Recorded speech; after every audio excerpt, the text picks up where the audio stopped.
பூம்புகார். இதுதான் இன்றைய பூம்புகார், காவிரி பூம்பட்டினம். எத்தனையோ கடற்கரைகளில் அலைகள் பாடும் கீதத்தை கேட்டிருக்கிறோம்.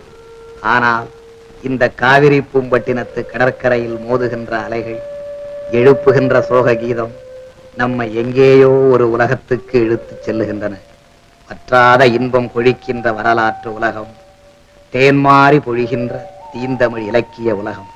காவிரி யாரும் கடலும் முத்தமிட்டுக் கொள்ளும் இந்த இடத்திலேதான் அழகு திருநகராம் பூம்புகார் பட்டினம் அமைந்திருந்தது. பட்டினப்பாக்கம், மருவூர் பாக்கம், நாளங்காடி என பிரிக்கப்பட்டிருந்த பூம்புகாரின் முப்பகுதிகள் திருமாவளவன் கரிகால் சோழனுக்கு அவந்தி மன்னன் பரிசாக அளித்த தோரண வாயில், வச்சிர நாட்டு அரசன் காணிக்கையாக தந்த முத்துப்பந்தல், மகள தேசத்து வேந்தன் கப்பமாக அளித்த பட்டி மண்டபம் அத்தனையும் இன்று கடலுக்கடியில் மூழ்கி கிடக்கின்றன.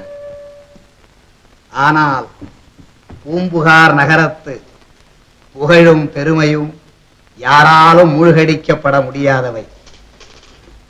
அண்ணன் செங்குட்டுவன் இருக்க தம்பிக்குத்தான் பட்டம் என்று நிமித்திகன் கூறிய ஆரூடத்தை பொய்யாக்குவதற்காக துறவரம் பூண்ட சேர இளவல், செந்தமிழ் வித்தகர், இளங்கோவடிகள் இயற்றிய சிலப்பதிகாரம் இருக்கும் வரையில் பூம்புகாரின் புகழும், மதுரையின் மாண்பும், வஞ்சியின் வீரமும், பொதுவாக தமிழகத்தின் செழிப்பும் சிறப்பும் தாழாது தாழாது தாழாது.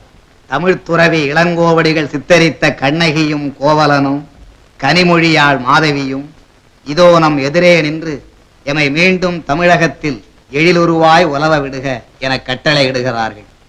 நீதிக்கு உயிர் தந்த நெடுஞ்செழிய பாண்டியனும், இமயம் சென்று கண்ணகிக்கு சிலைவடிக்க கல்குணர்ந்த வீர செங்குட்டுவனும் தமிழரின் புகழை எத்தனை முறை பாடினாலும் தெவிட்டாது தெவிட்டாது என உரைக்கின்றார்கள்.